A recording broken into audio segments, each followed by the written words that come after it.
Low தானே வச்சுக்கிறியா? Of பண்ண வேணாம். ஃபேனுங்கிறது மட்டும் இது பண்ணுங்க.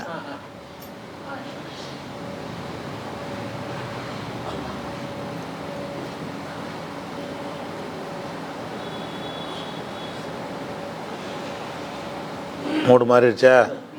என்ன மாடு? லோவா மீடியமா? ஃபேனில் லோ வைங்க. கூலிங்கை குறைக்காது, ஃபேனை மட்டும்.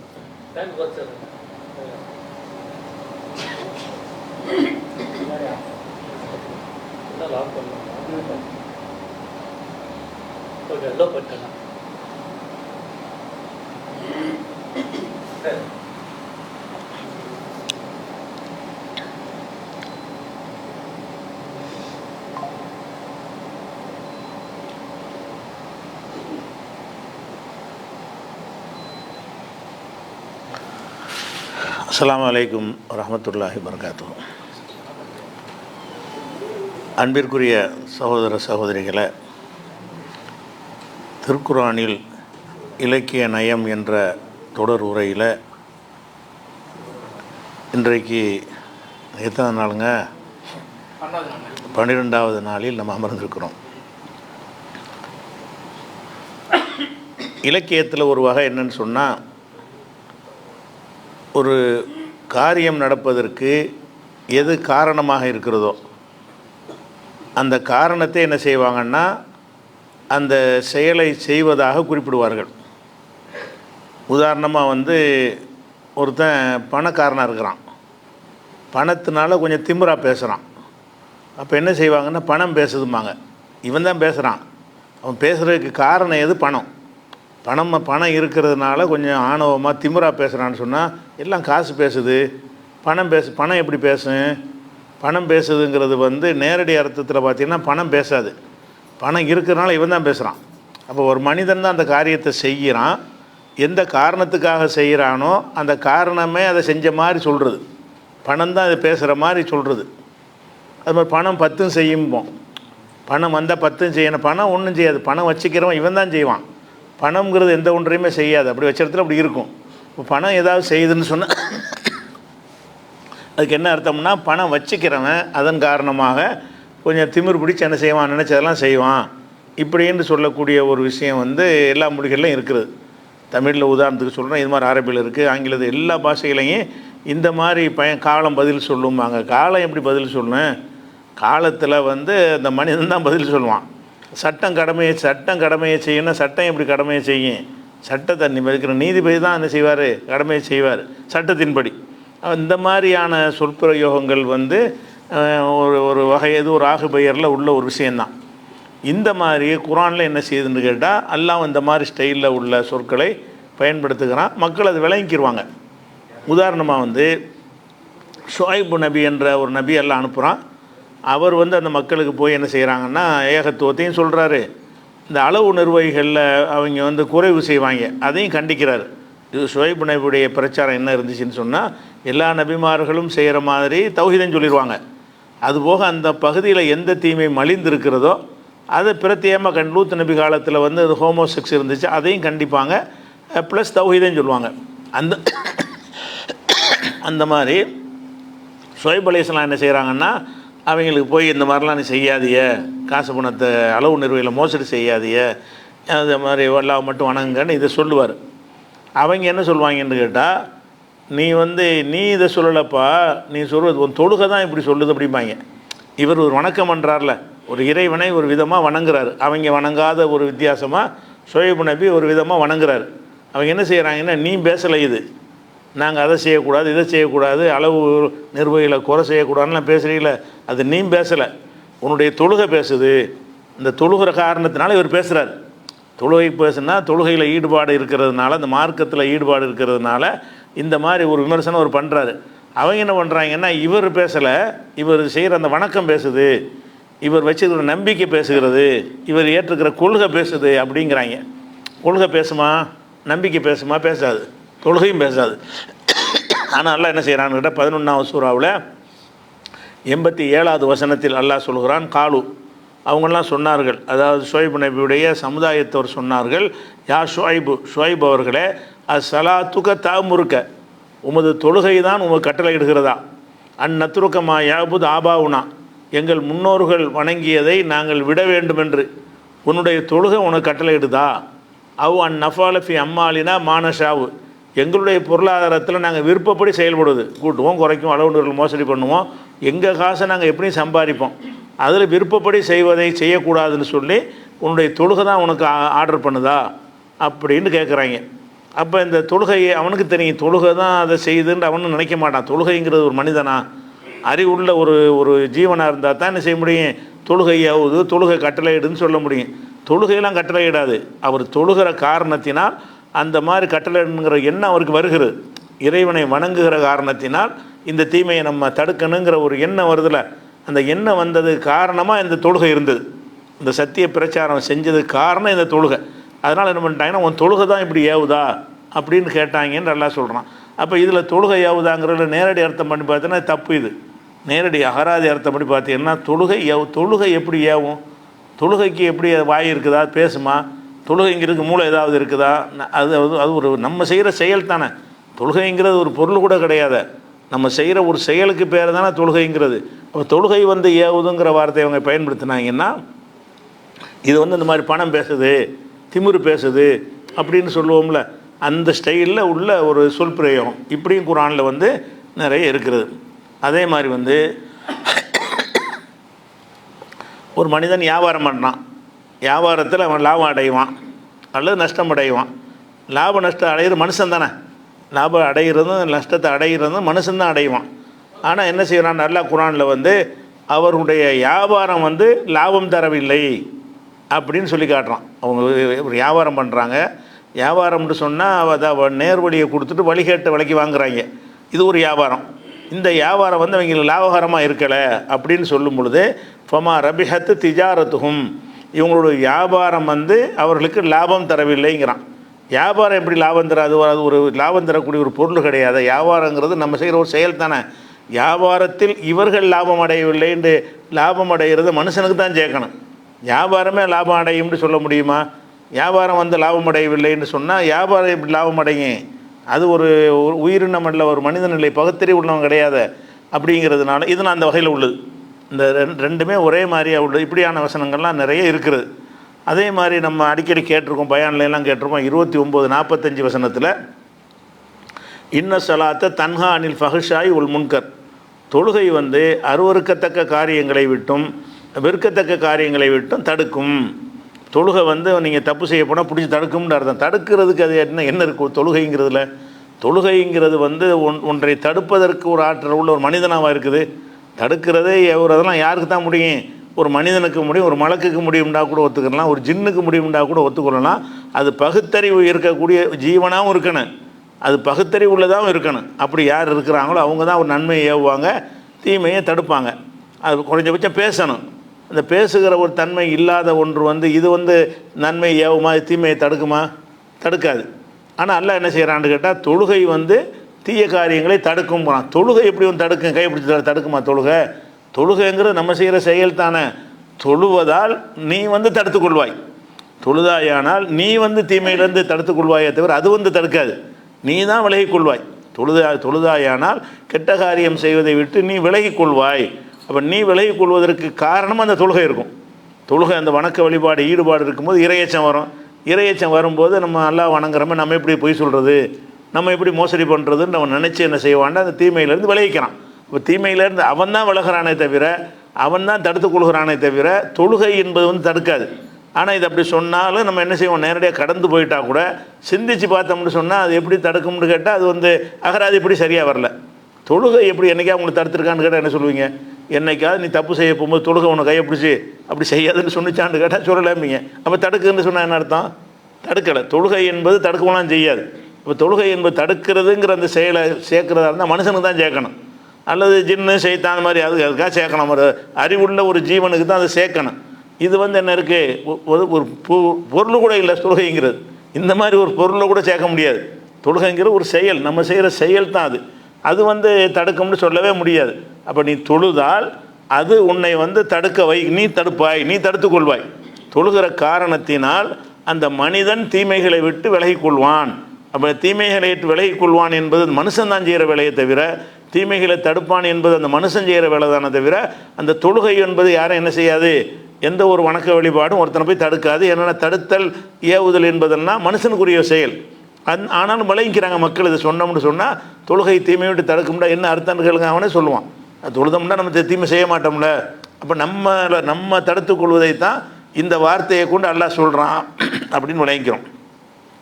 அதே மாதிரி 22வது சூறாவில் 206வது வசனத்தில் அல்லாஹ் சொல்லி காட்டுறான். ஒருத்தன் அந்த காலத்தில் ஒருத்தன் இருந்திருக்கிறான். மனிதர்களில் சில பேர் இருக்கிறாங்க, நல்லா கவர்ச்சிகரமாக பேசுவாங்க. அவன் வாதத்திறமை உள்ளவனாக இருக்கிறான். அதே நேரத்தில் பூமியில் நடமாடும்போது குழப்பமெல்லாம் பண்ணுறான்னு ஒருத்தனை பற்றி அல்லாஹ் சொல்லிக்கிட்டு வர்றான்.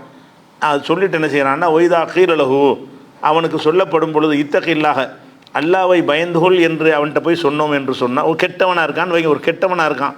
அவன்கிட்ட போய் நீ அல்லாவை பயந்துகொள் என்று சொல்லப்பட்டால் அகதத்துல் இஸ்ஸத்து பில் இஸ்மி, அவனுடைய அந்த திமிர் பாவம் செய்ய அவனுக்கு பாவம் செய்ய வைக்கிறது.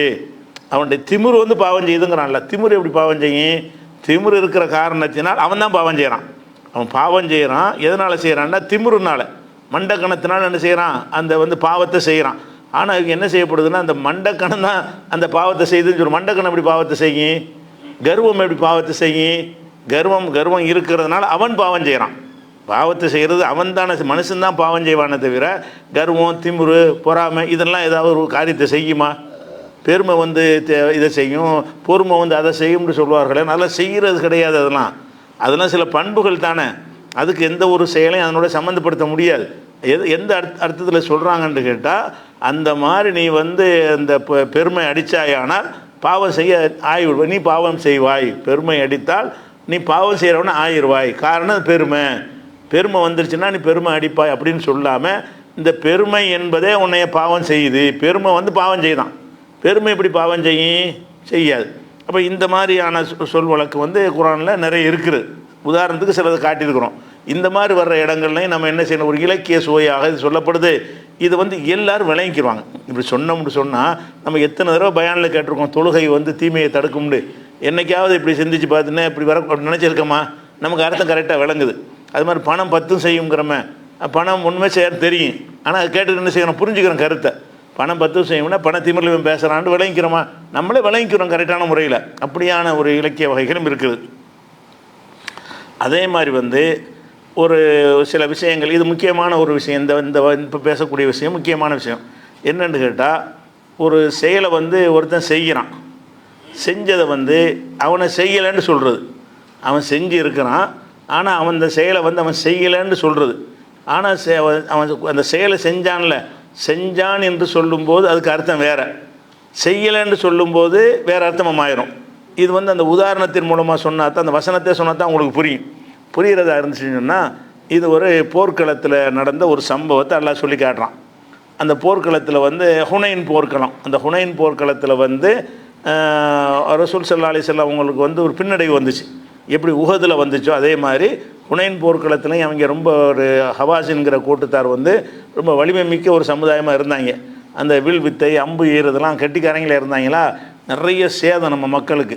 அதெல்லாம் ஓட ஆரம்பிச்சிட்டாங்க. போர்க்களத்தை விட்டு என்ன செய்கிறாங்க, அவங்களுடைய கை ஓங்கிருச்சு. அந்த போர்க்களத்தில் பின்வாங்கி ஓட ஆரம்பிச்சிடுறாங்க.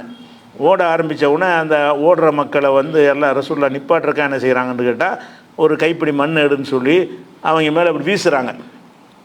வீசினவுடனே கைப்பிடி மண்ணை தான் வீசுகிறாங்க. அந்த மண் போய் என்ன செய்யுதுன்னா, ஒவ்வொருத்தன் கண்ணுலையும் பட்டு பாரதூரமான விளைவை ஏற்படுத்தி அவன் துடிக்கிறான். அந்த மண் பட்டவுனை இது இப்படி செய்ய ஒரு மனுஷன் எரிஞ்சால் அவ்வளோ ஏற்படாது.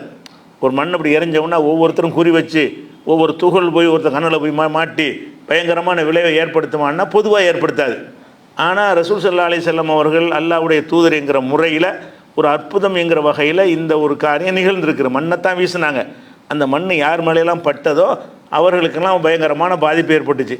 அதை அல்லாஹ் சொல்லும்போது என்ன செய்கிறான்னு கேட்டால், நீ வந்து அந்த எரிந்தியில மண்ணை நீ எரியும் போது நீ எரியலைங்கிறான். அல்லாஹ் என்ன செய்கிறான்னா, நீ தான் எரிஞ்ச, ஆனால் நீ எரியலை, நான் தான் எரிஞ்சேங்கிறான். அப்போ இதில் இந்த எரிதல் என்பது ரெண்டு அர்த்தத்தில் வருது. ரசூல்லா வந்து எரிஞ்சதுங்கிறது யார்? ரசூல்லா தான் எரியிறாங்க. அந்த இடத்துல மண்ணை எடுக்க சொன்னது யார்? ரசூல்லா தான். எடுத்து வந்து அது வீசினது யார்? ரசூல்லா தான் வீசினாங்க. நம்ம கண்ணுக்கே தெரிகிறது வீசினது யார்? ரசூல்லா தான். அல்லாஹ் என்ன செய்கிறான்னு கேட்டால், ஒமா ரமைத்த, நீ எரியவில்லை, எரியவில்லைன்னு சொல்லிட்டு இது ரமைத்த, நீ எரியும் போது நீ எரியவில்லை, அதாவது நீ தான் எரிஞ்ச, நீ எரியும் போது நீ எரியவில்லை. அப்போ எரிஞ்சது நீ தான், அப்படி எரியும் போது நீ எரியலை அப்படின்னா என்ன அர்த்தம்னு கேட்டால், நீ எரிந்தால் என்ன ரிசல்ட் வருமோ அது வரல, நான் அதுக்கு எக்ஸ்ட்ரா பவரை கொடுத்து சேர்த்ததுனால தான் நான் தான் எரிஞ்சேன். உண்மையில் நீ மண்ணை வீசினது மட்டும்தான் உன் வேலை, அதை வந்து பாரதூரமான விளைவை ஏற்படுத்தின ஏன் வேலை. மண்ணை வீசினில அதோட உன் வேலை முடிஞ்சிருச்சு. அப்போ நீ எரியும் போது நீ உண்மையில் நீ எரியலை என்று சொன்னால் அவ்வளோ பயங்கரமான தாக்கத்தை நீ ஏற்படுத்தலை. உலாக்கின் அல்லாஹ் ரமா, அல்லாஹ் தான் எரிஞ்சான். அல்லாஹ் வந்து அந்த ஒரு கைப்பிடி மண்ணுக்கு இவ்வளோ பெரிய ஒரு பவரை கொடுத்துருக்குறாங்கிறதுக்காக வேண்டி இந்த வசனத்தில் வருகிறது. இதை என்ன செய்கிறாங்கன்னு கேட்டால், முஸ்லீம்லேயே சில பேர் என்ன செய்கிறாங்கன்னா, அந்த அத்வைத கொள்கைன்னு இருக்கிறாங்க. அத்வைதம்னு சொன்னால் அல்லாஹ் ரசூல் ஒன்று தான், அல்லாஹ் தான் ரசூல் தான் அல்லான்னு சொல்லக்கூடிய ஒரு கூட்டம் வஹதத்துல் வஜூதுன்னு அரபியில் சொல்லுவாங்க. இது வந்து வேறு மதம், இந்து மதத்தில் இருக்குது. இந்து மதத்தில் அத்வைதம்ங்கிறது ஒரு கொள்கை இருக்கிறது. மனுஷனே கடவுளாகிறது, அப்படி என்ன தவம் செஞ்சுட்டு வந்தால் இவரே கடவுளாகிடுவார் அப்படின்லாம் சொல்கிறாங்கல்ல. அந்த மாதிரி கருத்துக்கு பேர் வந்து அத்வைதம். இப்போ என்ன செய்கிறாங்கன்னு கேட்டால், இப்போ ரசூல்லா எரியும்போது நான் எரிஞ்சேங்கிறானே, அப்போ அந்த இடத்துல அல்லாஹ் தான் ரசூலாக இருந்திருக்காங்கங்கிறான். எப்படி கொண்டு வர்றாங்க? நீ எரியும் போது நீ நான் தான் எரிஞ்சேன்னு சொன்னால், அப்போ அந்த ரசூல்கிட்ட யார் இருந்தா? அல்லாஹ் தான் இருந்தான். அப்போ அல்லாவும் ஒன்று தான், ரசூலும் ஒன்று தான் அப்படின்னு சொல்லி அல்லாவே ரசூலை அல்லான்னு சொல்லக்கூடிய ஒரு கருத்தில் உள்ளவங்க இது மாதிரி வசனங்களை எடுத்துக்கொண்டு இந்த இலக்கியம் தெரியாதனால தப்பாக வழங்கி கொண்டு என்ன செய்கிறது, நீ எரியும் போது நீ எரியலை, நான் தான் எரிஞ்சேன்னா அப்போ எரிஞ்சது யார்? அல்ல. இப்போ நான் ரசூல்லா எரிஞ்ச மாதிரி உனக்கு தெரியும், ஆனால் அதுக்கு உள்ளக்க இருந்த அல்லாஹ் தான் இருந்தான். அல்லாஹ் அதை கொண்டே சேர்த்து வச்சான்னு சொன்னால் சரியான புரிதல் ஆயிரும். அல்லாவே அவங்க இருந்தாங்கன்னு சொன்னால் அது வந்து வழிகட்ட கொள்கையாயிரும். அப்படி புரிஞ்சுக்கிட்டு என்ன செய்கிறாங்கன்னு கேட்டால், இதை வந்து ரசூல்லாவும் ஒன்று தான், அல்லாவும் ஒன்று தான், அல்லாஹ் அப்போ அல்லாஹ் செய்கிற எல்லாத்தையும் ரசூலும் செய்வாங்க அப்படின்னு சொல்லி மனிதரை கடவுளாக்கக்கூடிய இதே மாதிரி கொண்டு வந்து பெரியார் மகான்களுக்கெல்லாம் இந்த அந்தஸ்தை கொண்டு போயிடுவாங்க. ரசூல்லாவை கொண்டு வந்து அதே மாதிரி அவுலியா மகான்கள்லாம் அவங்க என்ன செய்வாங்க, சில ஹதீஸுகள் இருக்கும், அதை ஒன்று கடக்க ஒன்று விளங்கிட்டு என்ன செய்வாங்கன்னா ஆதாரமாக காட்டுவாங்க. எப்படி காட்டுவாங்க? யார் எனக்காக வேண்டி வந்து அர்ப்பணிக்கிறானோ, நஃபிலான வணக்கங்களை அதிகமாக செய்கிறானோ அவனுடைய பிடிக்கிற கையாக நான் ஆகிவிடுவேன், அவன் நடக்கிற காலாக நான் வந்து ஆகிவிடுவேன் அப்படின்னு சொல்லி ஹதீஸில் இருக்கிறது. ஒரு மனிதன் வந்து அல்லாஹ்வுக்காக வேண்டி அர்ப்பணித்து கொண்டாயானால் நீ வந்து குன்து எதகுள்ளது எபுத்து ஷிபிகா, எந்த கையினால் பிடிப்பானோ அந்த கையை நான் ஆகிடுவேன். நீ நல்லபடியாக நடந்தேன்னு சொன்னால் உன் கை கிடையாது, என் கை, உன்னை அந்த கையாக நான் ஆகிடுவேன். உன்னுடைய கால் வந்து என் கால், அப்போ உன்னுடைய காலாக நான் ஆகிடுவேன் அல்லாஹ் சொல்லுகிறான் என்று ரசூல்லா சொல்கிறாங்க. இது வந்து புகாரிலாம் வரக்கூடிய ஆத்தண்டிக்கான ஒரு ஹதீஸ் தான். இந்த ஹதீஸை வச்சுக்கிட்டு என்ன செய்கிறாங்கன்னா இதுக்கு சப்போர்ட் மாதிரி பாருங்கள், அல்லாஹ்வுடைய கையும் ரசூல்லாவுடைய கையும் ஒன்று தான். அடித்து நீங்கள் அடிச்சிங்கன்னா உங்கள் கையினால் அடிக்கிறிய, ரசூல்லா கையினால் அடித்தாங்கன்னா அல்லாஹ் கையில் அடித்தோம், அல்லாஹ் தான் அடிக்கிறான். ரசூல்லா யாரும் அடித்தாங்கன்னா ரசூல்லா அடிக்கலை, யார் அடிக்கிறா? அல்லாஹ் தான். அல்லாஹ் ரசூல் ஒன்று தானே, அவர் தான் நல்ல ரசூல் தான், அல்லாஹ் தான் ரசூல் அப்படின்னு சொல்லிக்கிட்டு இந்த ஒரு ஹதீஸையும் கொண்டாந்து முட்டு கொடுத்து கேட்பாங்க. இந்த ஆயத்தை இப்படி வழங்குவாங்க, அது எப்படி தவறு ரெண்டாவது முளைங்கிறதுக்காக வேண்டி இந்த ஆயத்தை இப்படி தப்பாக வழங்குவார்கள். அதே மாதிரி என்ன செய்வாங்கன்னு கேட்டால், அதுக்கு ரிலேட்டிவாக இந்த ஹதீஸ் மேலோட்டமாக பார்த்தா அப்படி தெரியும், பார்த்தா கூட உங்களுக்கு கூட தெரியும். அவன் பிடிக்கிற கையாக நான் ஆயிடுவேன்னா என்ன அர்த்தம்? அவனுடைய கை வந்து அவன் கை இல்லை, என் கை தான்.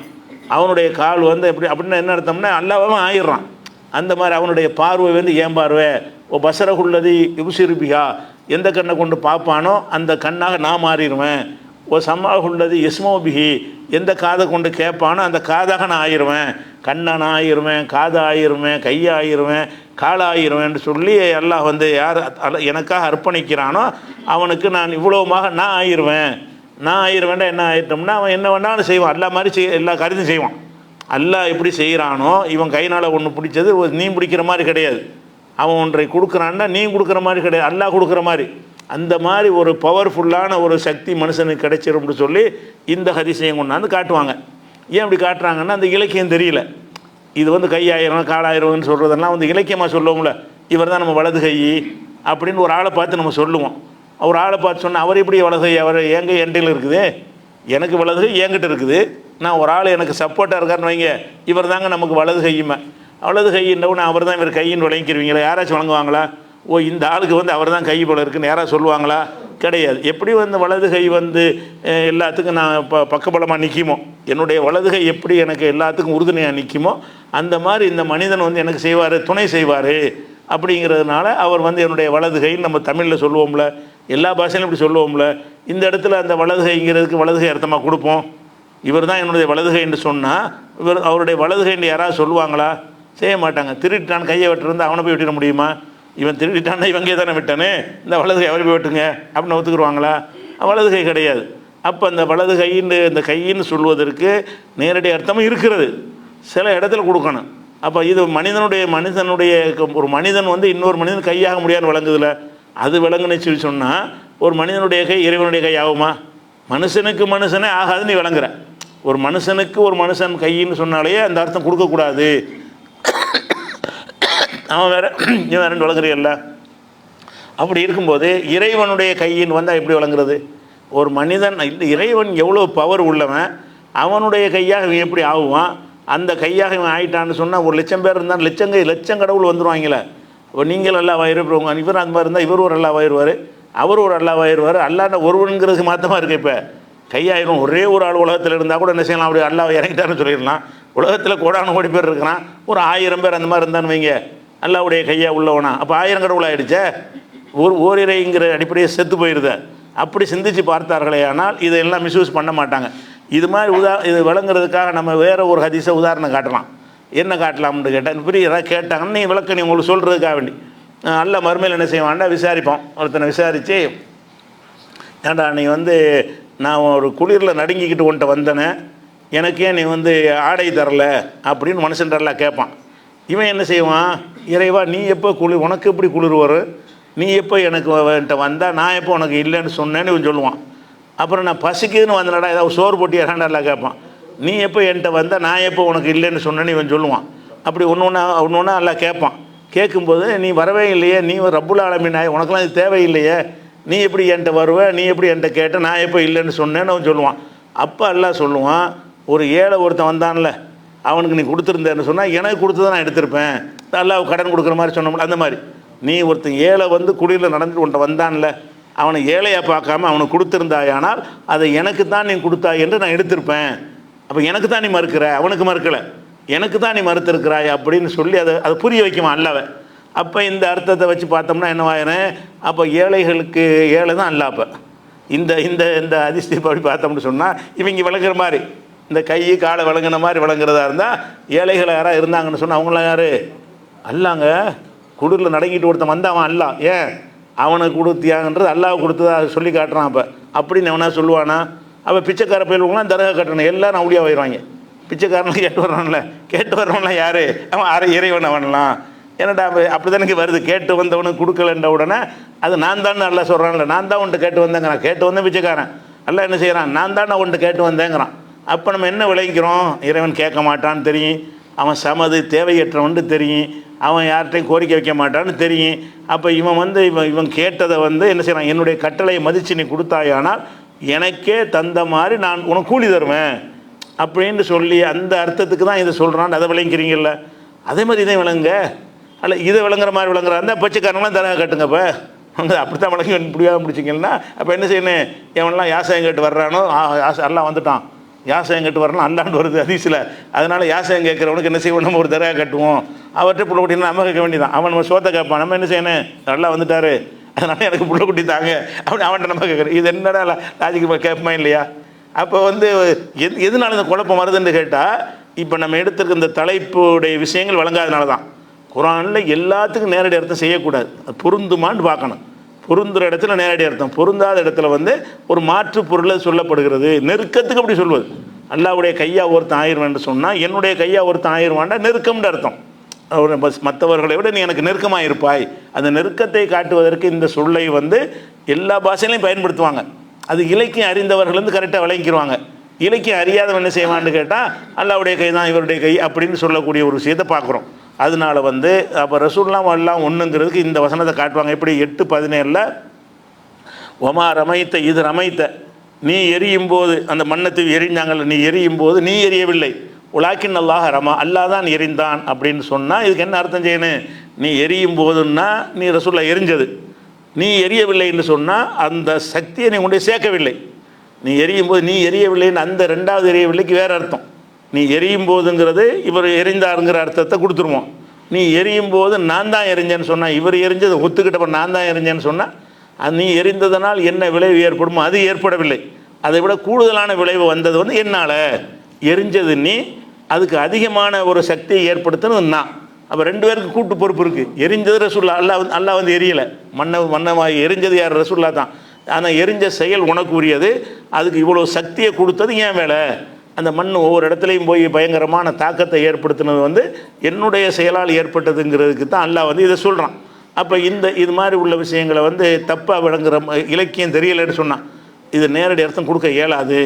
இது நேரடி அர்த்தம் இன்னும் சொல்ல போனால் இதே வசனத்தில் வந்து இது ரசூலுல்லாஹ்வுக்கு தானே சொல்கிறாங்க. அல்லாஹ் ரசூல் ஒன்றுங்கிறாங்க. அல்லாஹ் ரசூல் ஒன்றுன்னு மட்டும் சொல்லாட அந்த முழு வசனத்தை பார்த்தீங்கன்னு சொன்னால் ஃபலம் தக்துலூஹும், போர்க்களத்தில் வந்து நீங்கள் அவர்களை கொலை செஞ்சீங்க. போரில் கொலை தானே செய்வோம். அவன் நம்மளை கொலை செய்வோம், நம்ம அவங்கள கொலை செய்வோம். ஃபலம் தக்துலூஹும், அல்லாஹ் என்ன செய்கிறான்னு நம்ம சஹாபாக்கள் தான் கொலை செஞ்சுருக்கிறாங்க போர்க்களத்தில். அல்லாஹ் என்ன செய்கிறான்னு கேட்டால் ஃபலம் தக்துலூஹும், நீங்கள் அவங்கள கொல்லவில்லை. உலாக்கின் அல்லாஹ் கத்தலஹும், அல்லாஹ் தான் கொன்றான், நீங்கள் கொல்லவில்லை. ஏன்னா சின்ன நம்பரில் நீங்கள் போயிருக்கிறீங்க, அவன் பெரிய நம்பரில் வர்றான், உங்களால் அவனை கொல்ல முடியாது, அவன் தான் வலிமை மிக்கவனாக இருக்கிறான். ஆனாலும் நீங்கள் இவங்க தான் கொலை செஞ்சது, இவங்க தான் போர் செஞ்சது, வாழை எடுத்து சுழட்டினது, ஈட்டி எடுத்து குத்துனது, அருவாள் எடுத்து வெட்டுனது என்ன இவங்க தான் செய்கிறாங்க. செஞ்சாலும் அல்லாஹ் என்ன செய்கிறான்னு கேட்டால் அவர்களை நீங்கள் கொல்லவில்லை, அல்லாஹ் வகையை நான் தான் கொன்றேங்கிறான். ஃபலம் தக்துலூஹும், போர்க்களத்தில் வந்து அல்லாஹ் வந்து இவங்க தானே கொன்றாங்க. கண்ணால் பார்த்தா என்ன தெரியும்? ஒவ்வொரு சஹாபாக்களும் இறங்கி தான் கொலை செய்கிறாங்க. ஆனால் அல்லாஹ் என்ன செய்கிறான்னு கேட்டால் நீங்கள் பலவீன நிலையில் இருந்தீங்க, அவன் அதிக நம்பரில் இருக்கிறான். சின்ன நம்பரில் உள்ளவன் பெரிய நம்பர் உள்ளவனை வந்து ஜெயிக்க முடியாது. அப்படி ஜெயிச்சிங்கன்னா நான் அதுக்கு எக்ஸ்ட்ரா பவரை கொடுத்துருக்குறேன், மலக்குகள் மூலமாக உதவி செய்வேன், அது மாதிரி உங்களுக்கு எக்ஸ்ட்ரா பலத்தை கூட தருவேன், எதிரிக்கு ஒரு பயத்தை கூட போடுவேன். இவங்க அவன் ஓடி மாற மனசில் ஒரு பயத்தை போட்டால் ஓடிடுவான்ல, நான் என்னத்தையாவது செஞ்சு உங்களை ஜெயிக்க வச்சுருப்பேன். அப்போ நான் ஜெயிக்க வைக்கிறதுக்குரிய அனைத்து சாதகமான நிலைமைகளையும் ஏற்படுத்தினது நான் ஏற்படுத்தியிருக்கிறேன். நீங்கள் செஞ்சது என்ன? வாழை எடுத்து வீசியிருக்கிறீங்க, வெட்டி இருக்கிறீங்க, கத்தியால் குத்தி இருக்கிறீங்க. அப்போ இந்த வேலையை தான் நீங்கள் செஞ்சீங்களே தவிர கொலை செஞ்சது நான் தான். நல்லா சொல்கிறான்ல. இந்த கருத்தின் பிரகாரம் பார்த்தீங்கன்னா இதில் வந்து இவங்க சஹாபாக்கள் செஞ்ச ஒரு செயலை அல்லாஹ் வந்து தன்னுடைய செயல்னு சொல்கிறான். இவங்க ரசூலுல்லாஹ்க்கு மட்டும் சொன்னாங்கல்ல, அதே மாதிரி சொல்கிறான். அந்த சஹாபாக்கள் அல்லாஹ்னு சொல்லு, இது ரசூலுல்லாஹ்க்கு சொல்லலை. இது அதே வசனம். எந்த வசனத்தில் நீ எரியும் போது எரியவில்லைன்னு வருகிறதோ அந்த வசனத்தை ஆரம்பம் எப்படி ஆரம்பிக்கும்னு கேட்டால் ஃபலம் தக்துலூஹும், அவர்களை நீங்கள் கொல்லவே இல்லை. உலாக்கின் அல்லாஹ் கத்தலகும், அல்லாஹ் தான் அவர்களை கொன்றான். ஒமா ரமைத்த இது ரமைத்த, நீ எரியும் போது இந்த ரமைத்த ரசூலுல்லாஹ் சொல்லும்போது மட்டும் பிரித்து எடுத்துக்குருவாங்க. இது அல்லாவும் ரசூல் ஒன்றும்பாங்க. அப்போ இது சஹாபாக்களும் அல்லாஹ் ஒன்றுன்னு சொல்லுவியா? அப்போ ரசூல் அல்லாஹ் சஹாபாக்கள் கொலை செஞ்சாங்கல்ல, அப்போ எல்லா சஹாபியும் அல்லாஹ். ஏன்னா அவங்க செஞ்சது அல்லாஹ் செஞ்சதாக சொல்கிறான்ல. சஹாபாக்கள் கொலை பண்ணியிருக்கிறாங்க, போர்க்களத்தில் எதிரிகளை வெட்டி இருக்கிறாங்க, நான் தான் வெட்டினேன்னு அல்லாஹ் சொல்கிறான். அப்போ அந்த சஹாபியாக இருந்ததை யார்? அல்லாஹ் தான் சொன்னால் அப்போ சொல்ல மாட்டாங்க, ரசூலுல்லாஹ்க்கு தான் சொல்லுவாங்க. அவங்க சாதாரண நிலையை ஆக்கிடுவாங்க. அப்படி பார்த்தீங்கன்னா அந்த ஒரு கருத்து வருகிறது. அவங்க சொல்கிற அந்த அர்த்தம் இல்லைங்கிறத விளைவிக்கிறதுக்காக வேண்டி இன்னும் சில ஒரு பாயிண்ட்களை நம்ம சிந்தித்து பார்க்கணும். என்ன சிந்திக்கணும்னு கேட்டால், அதாவது அந்த போர்க்களத்தில் வந்து அவங்க வந்து என்ன செய்கிறான்னு கேட்டால் நம்மளை கொண்டு விடுறான்.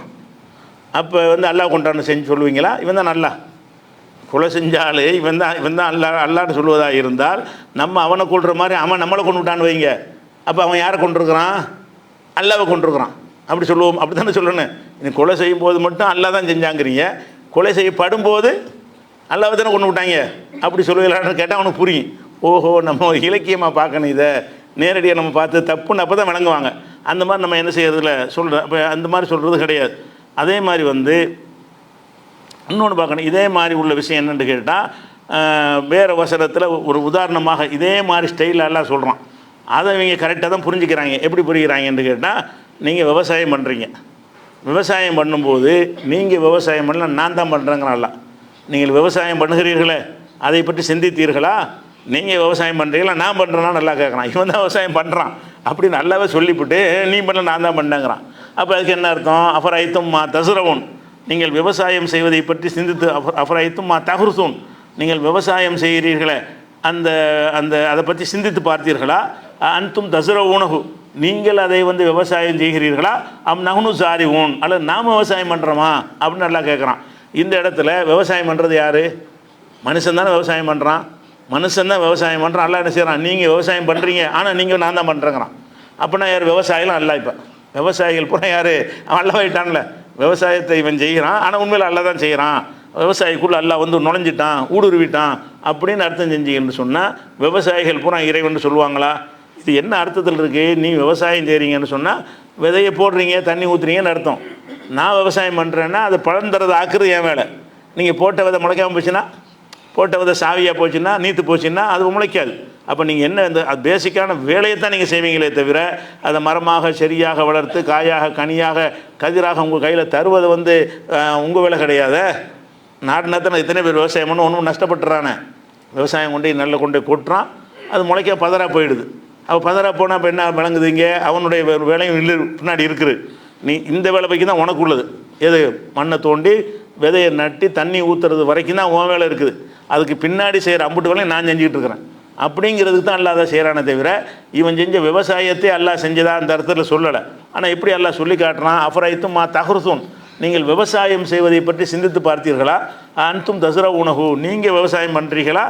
நஹ்னு ஸாரிஊன், அல்லது நாம் விவசாயம் பண்ணுறோமா? அப்போ இந்த விவசாயம் பண்ணுறதுக்கு என்ன அர்த்தம்னு கேட்டால் இதுக்கு அர்த்தம் வேறு, அதுக்கு அர்த்தம் வேறு. நீங்கள் விவசாயம் பண்ணுறீங்கன்னு சொல்வது அதுக்கு அதனுடைய வெளிப்படையான வேலைகளை செய்கிறீர்கள்னு அர்த்தம். நான் விவசாயம் பண்ணுறேன்னு சொல்லுவது அதுக்கு பின்னாடி உள்ள அந்தரங்கமான வேலைகளை செஞ்சு அதை முளைக்க செய்கிற வேலையை நான் செய்கிறேன். அப்போ ரெண்டும் ஒரே வார்த்தை தான் வருகிறது. ஆனால் அதுக்கு அர்த்தம் வேறு, இதுக்கு அர்த்தம் வேறு. அப்படி புரிகிறோம். ஏன் அப்படி புரிகிறோம் என்று கேட்டால் அது அவன் விவசாயம் எல்லா செயலும் நமக்கு தெரிகிறது. ஒரு வயலில் நின்று பார்க்குறோம், ஒரு விவசாயி தான் நின்றுக்கிட்டு என்ன செய்கிறான்? களை எடுக்கிறான், நாற்று பறிக்கிறான், விதை போடுறான், உரம் அடிக்கிறான், எல்லாமே ஒரு மனுஷன் தான் செய்கிறான். மனுஷன் செய்கிறான்னு தெரியும் போது மனுஷன் செய்யலைன்னா எப்படி? மனுஷன் தானே செய்கிறான், செய்கிறது கண்ணு முன்னாடி தெரியுது. மனுஷன் நீங்கள் செய்யலை, நீ விவசாயத்தை நீ செய்யலைன்னு சொன்னால் செஞ்சது எப்படி செய்யலைன்னு சொல்கிறது? அப்போ அதுக்கு வேறு அர்த்தம் கொடுக்கணும், இதுக்கு வேறு அர்த்தம், இல்லாட்டி முரண் வந்துடும். அல்லாவே என்ன செய்கிறான்? செய்யலைன்னு வரும் வராது மாதிரி இருக்குல்ல. வரும்னு சொல்லி வராதுன்னு சொல்லு, வரும் ஆனால் வராதுன்னா எப்படி? அதே மாதிரி தான் இது இருக்குது. நீ விவசாயம் செய்கிற, ஆனால் விவசாயம் செய்யலை, அது எப்படி இப்போ இறைவன் இப்படி பேசுவான்? ஒன்று தானே பேசுவான் இறைவன். அப்போ ரெண்டு பேசுகிறான்னு சொன்னால் ரெண்டுக்கு அர்த்தம் வேறு. நீ விவசாயம் செய்கிறதுங்கிறதுக்கு அர்த்தம் வேறு, நான் விவசாயம் செய்கிறேன் சொந்தம் கொண்டாடுறதுக்கு அர்த்தம் வேறு. நீ செய்கிற செயலுக்கு அது வரைக்கும் நீ சொந்தம் கொண்டாடிக்க. அதுக்கு மேலே என் வேலை ஒன்று இருக்குது விவசாயத்தில், உன் வேலை மட்டும் கிடையாது.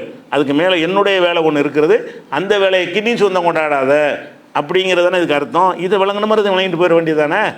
அப்போ இந்த அத்வைதத்துக்காரங்க என்ன செய்கிறாங்கன்னு கேட்டால் எல்லாம் அல்லாவும் ரசூல் ஒன்று தான் சொல்லக்கூடியவர்கள்.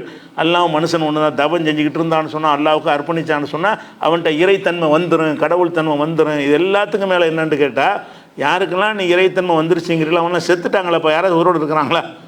அப்போ இறைவனுடைய முக்கியமான சிவத்தை என்னது? ஹய்யுல் கையும், நிரந்தரமாக உயிரோடு இருக்கிறவன். அல்லாவுடைய சிவத்தை என்ன? அல்லாஹுல் ஆயத்துல் குர்சியில் அல்லாஹ் சொல்லித்தரான்ல, அல் ஹய்யுல் கையும். அல்லாஹ் உயிரோடவும் இருப்பான், அல் கையும் நிரந்தரமாக உயிரோடு இருப்பான். நாமெல்லாம் உயிரோடு இருப்போம், நிரந்தரமாக இருக்க மாட்டோம். இன்றைக்கி இருப்போம், நாளைக்கு இருக்க மாட்டோம்.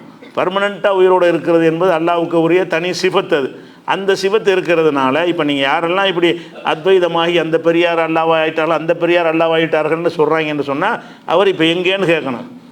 அவர் மௌத்தா போயிட்டு அப்புறம் அல்லாங்கிறீங்க. மௌத்தா போனால் இப்படி இறைவனாக இருப்பான்.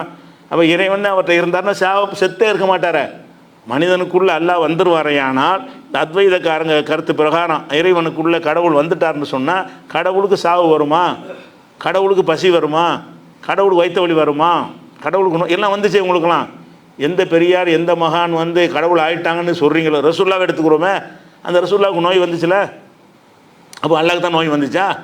ரசூல்லா மரணம் வந்துச்சுல, அல்லாவுக்கு தான் மரணம் வந்துச்சா? அப்போ என்ன அர்த்தம்? இந்த அர்த்தம் இல்லைன்னு விளங்குது. அவங்களுடைய வாழ்க்கை நம்ம காட்டுகிறது ரசூல் ஸல்லல்லாஹு அலைஹி வஸல்லம் அல்லாவுக்கு உகந்த அடியாராக இருந்தாங்களே தவிர அவங்க அல்லாவாக இருக்கலை, அல்லாவுடைய தன்மை அவங்களுக்கு இருக்கலை. அல்லாவுடைய தன்மை இல்லாதனால தான் அவங்களும் எல்லாரையும் போல் வெட்டுப்பட்டாங்களே போர்க்களத்தில், பல்லுலாம் உடைச்சாங்களே. அல்லாஹ் பல்லு உடைக்க முடியுமா? அப்போ அந்த மாதிரியெல்லாம் வச்சு சிந்திச்சு பார்த்தாங்கன்னு சொன்னால் அப்போ குர்ஆனை விளங்குவது வந்து நேரடி அர்த்தம் எல்லா இடத்துலையும் கொடுக்கக்கூடாது. நேரடி அர்த்தம் கொடுத்தோமையானால் பல அடிப்படைகளை தகர்க்கும்னு சொன்னால் அது கொடுத்துடக்கூடாது. பல பேர் தகர்க்கும். இதுக்கெல்லாம் நீ எரிஞ்ச நான் தான் எரிஞ்ச ரெண்டு ஒன்றுன்னு சொன்னால் இஸ்லாத்தின் பல அடிப்படைகள் தகர்க்கப்படுகிறது. அப்போ ஒரு நேரடி அர்த்தத்திலேருந்து மாறிக்கிறேன். இப்போ நேரடி அர்த்தத்தை தாண்டி என்ன செய்யணும், இலக்கியமாக அப்படி நம்ம மாற்றிக்கிறணும். வழங்குதா, நானும் அவர் ஒன்று தான் சொல்லுவாங்க. பொண்டாட்டி புருஷன் இருப்பாங்க, நாங்கள் 2 பேரும் ஒன்று, 2 பேரும் நான் 2க்கு 2 தானே. எப்போவுமே 2 ஒன்றாக முடியுமா? கணவன் மனைவி இருக்காங்க, நாங்கள் 2 ஒன்று தான். அது எப்படி 2 ஒன்றாவீங்க? 2 தான். ஒன்று கூட நீங்கள் நினச்சிக்கிட்டீங்களே தவிர 2 தான், 3 தான் அப்படிங்கிறதுனால வந்து அந்த இடத்துல 2 1ன்னு சொல்கிறோம். எந்த அர்த்தத்தில் சொல்கிறோம்? 2 தான். ஒன்று ஒரே மாதிரி ஒருத்தன் சிந்திச்சா எப்படி இருக்குமோ அப்படி அவங்களும் சிந்திக்கிறாங்க. இவங்க விரும்புகிற மாதிரி அவங்க விரும்புகிறாங்கன்னு சொன்னால் அதை வச்சு என்ன செய்கிறாங்கன்னா 2 1ன்னு சும்மா சொல்லிக்கிறது, ஃபார்மாலிட்டிக்கு சொல்கிறது. நேரடி அர்த்தத்தில் என்ன செய்கிறதில்ல, சொல்வது கிடையாது. அப்போ 2 கலந்து விட்டார்கள்னு சொல்கிறீங்கல்ல, கணவன் மனைவி என்ன செய்கிறாங்க? 2 கிடையாதான். 2 இல்லாமல் கலந்து விட்டார்கள். 2 இல்லாமல் இப்படி கலக்கிறது, 2 இருந்துக்கிட்டு தானே கலப்பாங்க. 2 இல்லாமல் கலக்கிறதுனா மிக்ஸ் ஆகி போய் ஒரு பாடி ஆகிடணும். அப்படி ஆக மாட்டாங்க, 2 பாடியாக தான் இருப்பாங்க. ஆனால் நம்ம என்ன சொல்லுவோம்? 2 கலந்து விட்டார்கள். 2 கலக்கவே முடியாது நம்ம அறிவு சொல்லுதில்ல. 2 கண்ணுக்கு 2 தானே தெரிகிறாங்க, 2 கலந்துடலையே. அது அப்போ வந்து ஒரு ஃபார்மாலிட்டி சொல்லப்படுது. இது வந்து ஒரு மாற்று கருத்தில் சொல்லப்படுது, நேரடி அர்த்தத்தில் சொல்லப்படுது. வழங்குறோம்ல, இதுதான் ரொம்ப கவனிக்க வேண்டிய. இந்த மாதிரி இந்த உயிரோடு இருக்கிறார்கள் அவுலியாக்களை பற்றி நேற்று பேசணும்ல, அந்த மாதிரி வசனமாக இருக்கட்டும், இந்த மாதிரி வசனமாக இருக்கட்டும், எல்லாமே வந்து நேரடி அர்த்தம்னு போன ரசூலுல்லாஹ் ஒளின்னு சொன்னாங்கல்ல, அதெல்லாம் நேரடி அர்த்தம் கொடுக்க முடியாத இடத்துல கொடுத்தாங்கன்னா வழிகட்டில் போயிடுவாங்க. நேரடி அர்த்தம் கொடுக்கறது வந்து இந்த கருத்தை நம்ம கொடுத்தால் அது இறைவனுடைய தகுதிக்கு உகந்ததாக இருக்குமா? இருக்காது. அப்போ வேறு அர்த்தம் கொடுப்போம். வேறு அர்த்தம் கொடுக்குற வழக்கம் இருக்குது, மொழியிலும் இருக்குது. மொழியில் என்ன செய்வாங்க, இந்த மாதிரியான சொல் பிரயோகத்தை நம்ம எல்லா பாஷையிலையும் பயன்படுத்துவாங்க. அதை பார்க்குறோம். அதே மாதிரி வந்து இன்னும் ஒரு இலக்கியம் என்னன்னு கேட்டால், அதாவது ஒரு பொருளில் வந்து அந்த கருத்து இருக்காது. இவனாக அந்த கவிஞனாக என்ன செய்வான்னா அந்த கருத்தை ஏற்றி அதை சொல்லுவான். அப்படின்ட்டு ஒரு உதாரணம் ஏற்கனவே சொல்லியிருக்கிறோம். அந்த மாதிரி இலக்கியத்தில் இருக்குதுன்னு சொல்லி, அந்த சிலப்பதிகாரத்தில் கோவலன் வரும்போது கொடி அசையும்னு சொன்னோம்ல, கொடி பறக்கும். கொடி பறக்கும்போது என்ன செய்யணும், கொடி என்ன சொல்லுதான், டேய் வராதடா நீ உன்னை கொண்டு விடுவாங்கன்னு சொல்லுதுன்னு அவன் கவிஞன் கற்பனை பண்ணுறான். கோவலன் வந்து மதுரைக்கு வந்த உடனே அவனை கொலை பண்ணிடுறாங்க. அவன் அது தெரியாது அவனுக்கு. அவன் வர்றான், வரும்போது இந்த கொடி அசைதான். கொடி காற்றுல கொடி பறக்கும்ல, அந்த கொடி பறந்தது. கொடி என்ன செய்தி சொன்னது என்றால், நீ வராத, திரும்பி போடா அப்படின்னு சொல்லுது. இவன் புரியாமல் வந்து செத்து போயிட்டான்னு சொல்லுவாங்க. இது வந்து தப்பான ஒரு கற்பனை இது. ஆனால் அப்படி இவன் கருத்தில் ஏற்றுறது, அந்த கருத்தில் இருக்காது, அந்த கருத்தை அப்படி ஏற்றுறது. அப்படி ஒரு கருத்தை ஏற்றி சொல்லலாமான்னு கேட்டால், அதில் வந்து இந்த மூட நம்பிக்கையை வளர்க்கக்கூடிய இந்த சகுனம் மாதிரி விஷயங்களாக இருந்தால் இஸ்லாம் ஏற்றுக்கிறாது. அப்படி இல்லாத வகையில் அந்த மாதிரி ஒரு கருத்தை வந்து என்ன செய்யலாம், சேர்த்து சொல்லலாம். அதில் அது கருத்தில் அது இருக்காது. ஆனால் நம்மளாம் என்ன செய்யலாம், அந்த கருத்தில் இருப்பதாக சொல்லலாம். என்ன, அதாவது இந்த இப்போ கெட்ட சகுனம் பார்க்கக்கூடாது, நல்ல சகுனம் பார்க்கலான்லாம் இருக்குல்ல, அது அன்றைக்கே சொல்லியிருக்கோம்ல. அந்த மாதிரி பயன்படுத்துறது வந்து தப்பு கிடையாது. அந்த மாதிரியான ஸ்டைலில் வந்து ஒரு புலவன், ஒரு பேசுகிறவன் வந்து அவனுடைய சொந்த கருத்தை அதில் திணிக்கிறது. அதில் இருக்காது, எதை பற்றி பேசுகிறோமோ அதில் அந்த தன்மை இருக்காது. ஆனால் என்ன செய்கிறது, இவனாக அந்த கருத்தை திணிக்கிறது. கொடி அசைய மட்டும்தான் செய்யும், வாண்டு சொல்லாது, போண்டு சொல்லாது. ஆனால் இவனாக அந்த கருத்தை நினச்சிக்கிட்டு இது வந்து போண்டு தான் சொல்லுது, இப்படி அசையுதில்ல, போகிறதுக்கு ஆட்டுவாங்க, வர்றதுக்கு ஆட்டுவாங்க. இவன் என்ன விளங்கிக்கிட்டான், இது போக சொல்லுதுன்னு விளங்கிக்கிட்டு என்ன செய்கிறான், அதே மாதிரி இவன் இறந்துட்டான்ல, கொல்லப்பட்டான்ல, அந்த கதைப்படி அவன் கொல்லப்பட்டதுனால அதுக்கு தகுந்தவாறு அந்த கவிதையை, அந்த ஆரம்பத்தை கொண்டு வரணுங்கிறதுக்காக வேண்டி அவன் போனான், செத்து போயிடும். அப்போவே கொடி சொன்னிச்சு, அசைச்சி வராதெல்லாம் சொன்னிச்சின்னு அவன் சொல்கிறான். இது பொய்யா தான் சொல்கிறான். அவன் நினைக்கிறத வந்து அதில் திணிக்கிறான்னு நமக்கு விளங்குது. படிக்கிறவனே என்ன வழங்குவான், கொடி எப்படா சொல்லணும், அது சும்மா காற்றுல அசைகிறதுடா, அது ஒரு கருத்தையும் சொல்லாது, அது வாண்டும் சொல்லாது, போண்டும் சொல்லாது. அப்போ உன் கருத்தில் திணிக்கிற, இப்படி திணிச்சு சொல்கிறோம்ல, இப்படி திணிச்சு சொல்வது வந்து இலக்கிய ரசனையாக இருக்கும் கேட்குறதுக்கு. ஆனால் அது மூட நம்பிக்கை மாதிரி வரக்கூடிய சகுனம் மாதிரி உள்ள சொன்னோம்னா அது குற்றமாகி போயிடும். அந்த இலக்கியம் குரானில் கிடையாது. ஆனால் இந்த மாதிரி அது நம்மளாக ஒரு கற்பனை ஏற்றி சொல்கிறது இருக்குல்ல, ருசிகரத்துக்காக வேண்டி அந்த மாதிரி சொல்வதற்கான ஒன்று இருக்குது. எப்படி இருக்குன்னு கேட்டால், இப்போ மூசா நபி அந்த ஹாலிருங்கிறவரும் 2 பேரும் என்ன செய்கிறாங்கன்னா, அதை மூசா நபியுடைய சம்பவம் அது உங்களுக்கு தெரியும். மூசா நபி வந்து மக்கள்கிட்ட உரை நிகழ்த்திக்கிட்டு இருப்பாங்க. சாட்டை அதை சொன்னால் தான் விளங்கும். உரை நிகழ்த்திக்கிட்டு இருக்கும்போது வந்து மக்கள் கேட்பாங்க, இந்த பூமியிலே பெரிய அறிவாளி யாருன்னு கேட்பாங்க மூசா நபிகிட்ட. மூசா நபி நான் தான்ருவார். இந்த பூமியில் பெரிய அறிவாளி யாருன்னு கேட்கும்போது அவர் நம்ம தான் நபியார் அவர் நினச்சிக்கிட்டார். நபியை விட வேறு யாருக்கு அறிவு அதிகமாக இருக்க போகுது அப்படின்னு நினைத்து கொண்டு என்ன செய்கிறாருன்னு கேட்டால் பூமியில் பெரிய அறிவாளியார்னு நான் தான்ட்டார். இது அல்லாவுக்கு கடும் கோபமாக போச்சு. எனக்கு தெரியாது, அல்லாவுக்கு தான் தெரியும்னு சொல்லணும். ஒரு நபியாக இருக்கிறவர் வந்து பூமியிலே பெரிய அறிவாளி யாருன்னு கேட்டால் நான் தானே சொல்லிடக்கூடாது. இவர் அல்லாத வேறு ஆளுக்கு கூட நல்ல அறிவை கொடுத்துருப்பான், இவர் அதை சொல்லியிருக்கக்கூடாது. அது அல்லாவுக்கு கடும் கோபம் வந்ததுனால அவருக்கு தண்டிக்கிறக்கா என்ன செஞ்சான்னு கேட்டால், நீ இப்படி சொன்னது தப்பு, உனக்கு மேலே ஒரு அறிவாளி இருக்கார், நான் உனக்கு காட்டுறேன், நீ அவரை போய் சந்தி அப்படின்னு நல்லா சொல்கிறான்.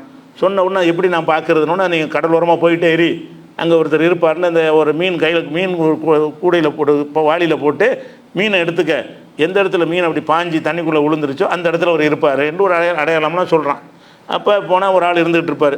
அவர் பேசுனா இவரை தான் தேடி வந்திருக்கிறான்னு விளங்கிக்கிட்டு அவர்கிட்ட போய் என்ன செய்வார், இந்த மாதிரி அல்லாஹ் என்னை உங்களை அனுப்பி வச்சுருக்கிறான் சில விஷயங்களை அறிந்து கொள்வதற்காகன்ட்டு 2 பேரும் சேர்ந்து என்ன செய்வாங்கன்னா அவர் கூட்டிகிட்டே போவார், ஒரு இடத்துக்கு போவார். 3 சம்பவங்கள் நடக்குன்னு வைங்களேன். அதில் ஒரு சம்பவம் என்னென்னு கேட்டால், ஒரு ஊருக்கு வருவாங்க. ஒரு ஊருக்கு வந்தவொன்னு என்ன செய்வாங்கன்னா 2 பேரும் ஒரு கிராமத்துக்கு வருவாங்க. வந்தவொன்னு என்ன செய்வாங்கன்னா, எங்களுக்கு விருந்து கொடுங்க, வெளியூர்லேருந்து வந்தால் சாப்பாடு கொடுக்கணுங்கிறது அந்த காலத்தில் வந்து கட்டாய கடமையாக இருந்துச்சு. ஏன்னு கேட்டால் ஹோட்டல்லாம் இப்போ கிடையாது, சாப்பாடை கட்டிக்கிட்டுலாம் போக, 1 நாள் 2 நாள் கட்டிக்கிட்டு போகலாம். பல மாதங்கள் பிரயாணம் பண்ணான்னா சோறு இல்லாமல் செத்து போயிடுவான். அப்போ யார் தான் கவனிக்கிறது, அந்த எந்த ஊருக்கு போகிறோமோ அந்த ஊர் மக்கள் தான் கொடுக்கணும். இந்த ஒரு எழுதப்படாத ஒரு விதி இருந்ததுனால சாப்பாட்டு கவலைப்பட மாட்டாங்க. நம்ம வெளியூர் ஆள் வந்துட்டாங்கன்னா சாப்பாடு யாராவது கொடுத்துருவாங்க. சாப்பாடு கொடுக்குறது வந்து கடமைன்னு வழங்கி வச்சுருந்தாங்க. அந்த சமுதாயமே சேர்ந்து 10 பேர் வசூல் பண்ணியாவது நெஞ்சிருவாங்க, சாப்பாடை கொடுத்துருவாங்க. இது மூசா நபி காலத்தில் இருந்திருக்கு, ரசூல்லா காலத்தில் அப்படி இருந்துச்சு. அப்போ இந்த 2 பேரும் போனோன்னு என்ன செஞ்சாங்கன்னு கேட்டால், நாங்கள் வெளியூர்லேருந்து வந்திருக்கிறோம், பசிக்குது, சாப்பாடு கொடுங்கன்னு கேட்பாங்க. மூசா நபியும் கேட்பாங்க. இதெல்லாம் பிச்சை கிடையாது. இதே எப்படி மூசா நபி போய் அவங்ககிட்ட கேட்டார்னா, அந்த காலத்தில் இருந்து கற்பனை பண்ணால் அது கேட்க மாட்டீங்க. அந்த காலத்தில் நீங்கள் இருந்தால் அப்படி தான் கேட்பீங்க. சோறு கொண்டு போக மாட்டீங்க, காசை கொடுத்து ஹோட்டலில் வாங்கவும் முடியாது. இப்படி தான் வழி, வேறு வழி இல்லாமல் இருக்குனால அது கேட்குறாரு அவர். அது அவன் நம்மகிட்ட கேட்பான். அது மாதிரி இன்றைக்கி நம்ம கேட்டோம்னா நாளைக்கு நம்ம ஊருக்கு அவன் வந்து என்ன செய்வான், பசிக்குது சோறு தாங்கன்னு கேட்பான். இது யாசகத்தில் வராது. அவர் கேட்டதை வச்சு நீங்கள் என்ன செய்யக்கூடாது. இப்போ போய் சோறு கேட்டால் யாசகமாயிடும். இப்போ கையில் காசு இருக்குது, ஹோட்டல் இருக்குது, கட்டிக்கிட்டு போகலாம். அப்போ நீங்கள் இப்போ கேட்டிங்கன்னா யாசகத்தில் வந்துடும். அவர் காலத்தில் யாசகத்தில் வராது. சரி கேட்குறாரு, சாப்பாடு வேணும்னு கேட்டோன்னா என்ன செஞ்சாங்கன்னு கேட்டால், சாப்பாடு தரமாட்டோம், மறுத்துடுறாங்க. அந்த ஊரில் அந்த சமுதாயத்திலேயே அந்த கொடுக்கணுங்கிறது எழுதப்படாத விதியாக இருக்கிறது. அதன்படி அவங்க கொடுக்கணும்ல, கொடுக்க மாட்டேன்ட்டாங்க. அப்போ கொடுக்க மாட்டேன்னு என்ன செய்கிறாங்கன்னு கேட்டால், அப்போ அந்த இடத்துல பார்க்குறாங்க, ஒரு செவர் இருக்குது. ஒரு செவர் வந்து இப்படி சாஞ்சு உழுவுற மாதிரி இருக்குது. ஒரு செவரை பார்க்குறாங்க 2 பேரும். அந்த ஊரில் எந்த ஊரில் சாப்பாடு கொடுக்கலையோ ஒரு இடத்துல உட்காந்து இப்படி பார்க்குறாங்க. ஒரு செவரை பார்க்குறாங்க. ஒரு செவர் வந்து இப்படி சாஞ்சி உழுவுற மாதிரி இருக்குது. கொஞ்ச நேரம் சென்றால் அது செவர் உளுந்துரும் போல் இருக்குது. அந்த மாதிரி ஒரு சரிஞ்ச ஒரு நிலையில் அந்த செவரை வந்து பார்க்குறாங்க.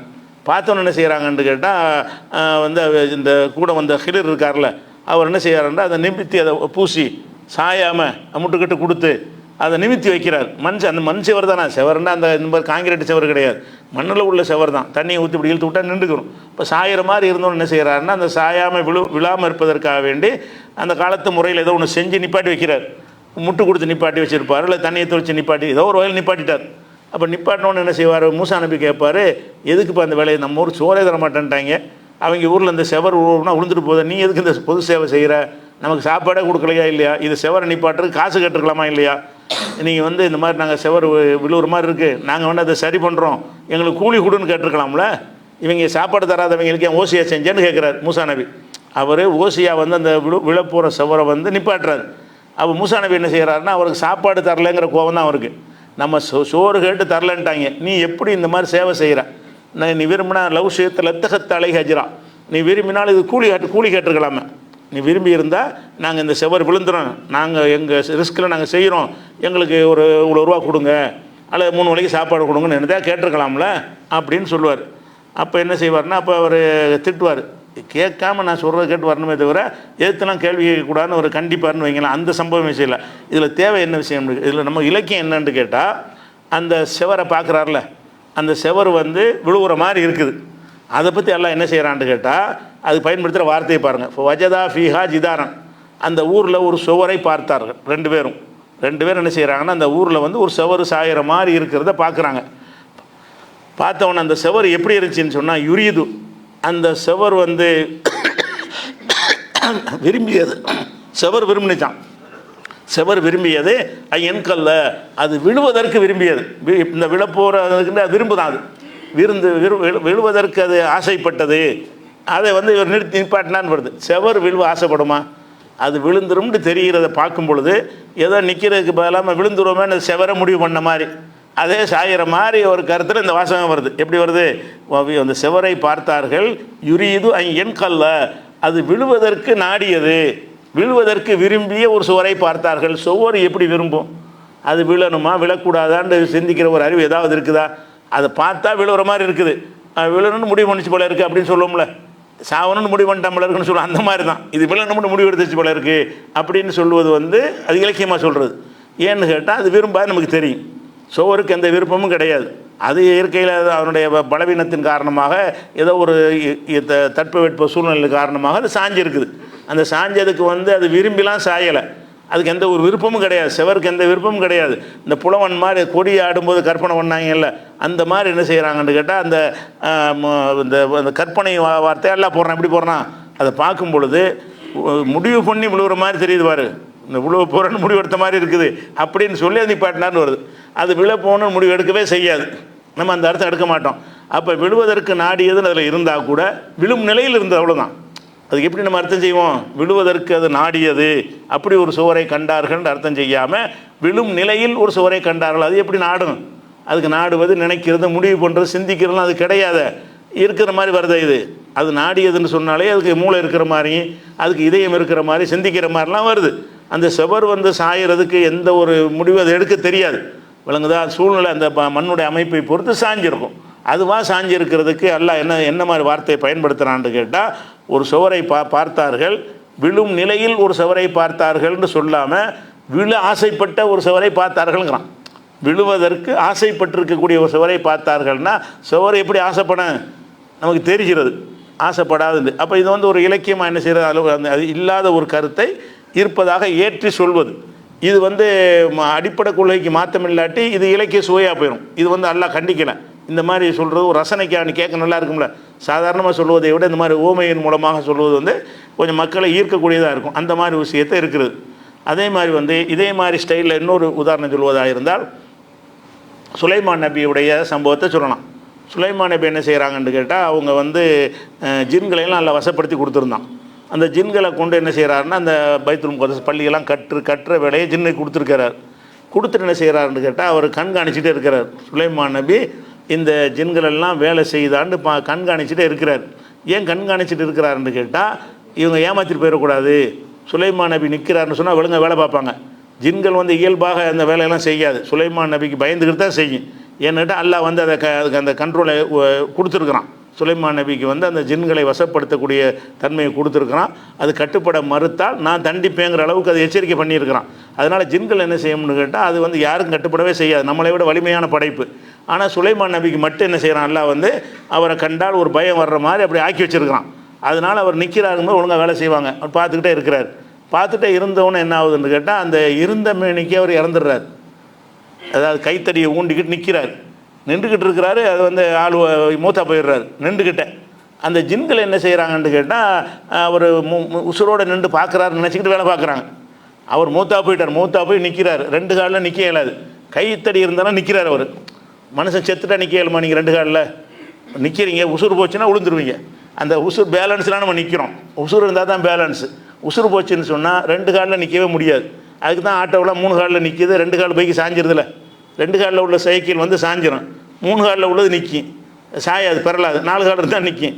அப்போ மனுஷன் எப்போ சாயாமல் இருப்பான்னு கேட்டால், செத்த பிறகு சாயாமல் இருக்கிறதா இருந்தால் கைத்தடி ஒன்று வச்சுக்கிட்டான்னா 3 கால், அது ஒரு கால் மாதிரி வந்துருச்சுல. அப்படி கைத்தடி பிடிச்சிட்டு நின்றான்னு சொன்னால் செத்தாலும் அவன் நிற்பான், அந்த பேலன்ஸோடு நிற்பான். அப்படி இருக்கிறதுனால என்ன செய்கிறாருன்னா, அவர் இறந்துட்டார், கைத்தடியை ஊண்டிக்கிட்டே இறந்துட்டார். அந்த ஜின்கள் பார்க்குது, இது ஆள் பார்த்துக்கிட்டு இருக்காரு, நம்மளை கண்காணிக்கிறாரு அப்படின்னு நினைத்து கொண்டே வேலையெல்லாம் பார்க்குது. அப்போ அதுக்கு பிறகு எப்போ அது மூத்தா பண்ண தெரிஞ்சுக்கிறதுன்னு சொன்னால், அவர் நிற்கிறார் நின்றுட்டே இருக்கார். ரொம்ப நாளாக நிற்கிறார், ரொம்ப ஒரு நாளாக நிற்கிறாரு தெரியல, நீண்ட நேரம் நின்றுருக்கிறார். நின்ற உடனே கரையான் இருக்குல்ல, இந்த கரையான் அந்த கைத்தடியை அரிக்குது. அரித்த உடனே என்ன கொஞ்சம் குறைஞ்சோன்னு சாஞ்சிரும்ல. கைத்தடியுடைய ஒரு இன்ச்சுக்கு அறுத்துருச்சுன்னு வைங்க, பேலன்ஸ் இருக்காது, கொஞ்சம் சாஞ்சிரும், உழுதுட்டார் புத்துண்டு. இந்த கரையான் என்ன அந்த கைத்தடியை அரித்த உடனே பேலன்ஸில் நின்றார்ல, இப்போ 2 காலில் நிற்கிற மாதிரி வந்துடுது. இப்போ கரையானுடைய சமமாக இருக்கணும்ல, கைத்தடியும் அவர் காலு சமமாக இருக்கணும். கைத்தடியுடைய ஒரு அளவு குறைஞ்சிருச்சுன்னு சொன்னால் இப்போ 2 காலில் நிற்கிற மாதிரி, தூக்கிற மாதிரி நிற்கும், உளுந்துருவார். பொத்துன்னு உழுவுறாரு. உளுந்த உடனே தான் அடாவில் செத்து போயிருக்காரு, நம்ம ஏமாந்தல மட்டும் பார்த்துருக்குறோம், அது ஜின்கள் பேசிக்கிட்டுச்சான். அந்த அப்போ செத்து போயிட்டாரு, நம்ம அது விளங்காமல் இவருக்கு பயந்துட்டு போட்டு பார்த்தோமே அப்படின்னு சொல்லிட்டு இதுலேருந்து ஜின்களுக்கு மறைவானது தெரியாதுங்கிறதுக்காக சொல்லி காட்டுறோம். ஜின்கள் வந்து கண்ணுக்கு முன்னாடி செத்து இருந்ததை கூட உங்களுக்கு கண்டுபிடிக்க முடியலை, உசுரோடு இருக்கிற மாதிரி நினச்சிக்கிட்டு இருந்தாங்க. இதை போய் மறைவான விஷயம் தெரியும்னு சொல்லியலப்பாண்டு அதுக்காக இல்லை கேட்குறான். அது எப்படி வருதுன்னு கேட்டால், அதை சொல்லுமா எல்லாம் என்ன செய்கிறான்னு கேட்டால், இவருடைய மரணத்தை கரையான் தான் அவர்களுக்கு சொல்லி கொடுத்ததுங்கிறான். கரையானை சொல்லி கொடுத்துச்சு, அதை எங்கே சொல்லி கொடுத்துச்சு, அது அரிக்கத்தான் செஞ்சிச்சு. அரிச்சவனை கிழிந்து விழுந்துட்டாரு. அப்போ அவங்க விளங்கிக்கிட்டாங்க. இதை எப்படி எல்லாம் சொல்கிறான்னு கேட்டால், பலம்மா கலைனா அலைகில் மௌத்த, இது வந்து 34-14 வசனம். அவருக்கு நம்ம மௌத்தை வந்து விதியாக்கிய பொழுது, அதாவது சாவடித்த பொழுது, மா தல்லகும் அலா மௌத்திஹி, அவருடைய மரணத்தை காட்டி தரவில்லை, இல்லா தாபத்துல் அருதி, ஊர் பூமியில் ஊர்ந்து செல்லக்கூடிய, அது கரையான் தான். அது இந்த கரையானை தவிர வேறு எதுவும் காட்டி தரவில்லை. கரையான் தான் ஆள் செத்தார் என்பதை சொல்லி கொடுத்துச்சுங்கிற. கரையான் எங்கே சொல்லி கொடுத்துச்சு, அது அதனுடைய வேலையை பார்த்துச்சு. அது மரத்தை கண்டு அரிக்கி, மரம் ரொம்ப நாளாக இருக்கணும்னு நினச்சது, அது அரிக்க ஆரம்பிச்சிருக்கு. அப்போ மரத்தை அரித்த வேலையை செஞ்சிச்சே தவிர இவருடைய மரணத்தை சொல்லிக்கிறதுக்காக செய்யலை, சாப்பாட்டுக்காக தான் அறுத்துச்சு.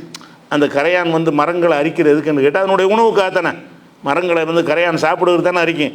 அந்த மாதிரி அது தேவைக்காக அது செஞ்சிச்சே தவிர இதன் மூலம் சுலைமான் நபி மூத்தா போனதை நம்ம சொல்லணும், இவங்களுக்கு புரிய வைக்கணும், அதுக்காக செஞ்சிச்சு. அதெல்லாம் கரையானுக்கு இருக்குதா? அது வந்து அதனுடைய இயற்கையான சேவலையை செஞ்சிச்சு. ஆனால் இதை பார்க்கும்போது என்ன ஆகுதுன்னு கேட்டால், இவர் மரணித்ததை இதான் சொல்லிக் கொடு, கரையான் தான் சொல்லிக் கொடுத்த மாதிரி தெரியுது பார்த்தோம்னு சொன்னான். ஒரு இலக்கியமாக ரசனையாக பார்த்தோம்னு சொன்னால், மரணித்த செய்தி எது தான் சொல்லிக் கொடுத்துச்சு, இந்த கரையான் தான் சொல்லிக் கொடுத்துச்சுங்கிற மாதிரி சொன்னால், கரையான் சொல்லிக் கொடுக்கணும் நமக்கு தெரியும். கரையான் சொல்லாது, அதுக்கு அறிவு கிடையாது. அது கரையான் வந்து மரத்தை அரிக்கிறது வந்து அதனுடைய வயிற்று பசிக்காக வேண்டி, உணவுக்காக வேண்டி தான் அரிக்கிறதே தவிர அது எந்த ஒரு மெசேஜையும் வைப்பதற்காக செய்வது கிடையாது. அது யாருக்கு எந்த மெசேஜும் வைக்காது, அதனுடைய சாப்பாட்டுக்கு செய்கிறது. ஆனால் அந்த பேலன்ஸ் ஒரு இஞ்சி, அந்த 2 இஞ்சி குறைஞ்சவுடனே என்னவாயிரும்னா, கைத்தடியுடைய அளவு குறைஞ்சவுடனே சாஞ்சிருவார், இன்னும் கொஞ்சம் அரிச்சவுடனே விழுந்துருவார்.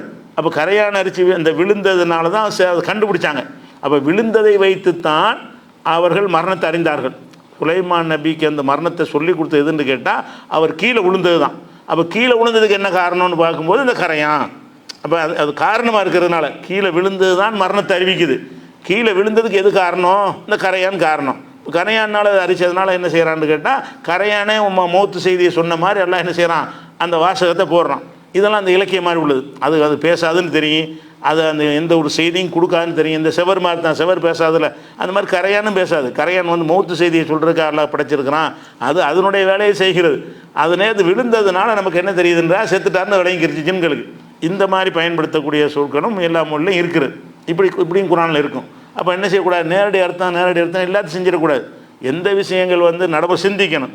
கரையான் அரிச்சிச்சின்னு கரையான் சொன்னுச்சின்னு கரையான் சொல்லுமா, எப்படி நீ சிந்திக்கணும். நேரடி அர்த்தம் வந்து வேறு இஸ்லாமிய அடிப்படைக்கு மாற்றமாக இருக்கான்னு சிந்திக்கணும், அல்லது நடைமுறையில் சிந்திக்கணும்.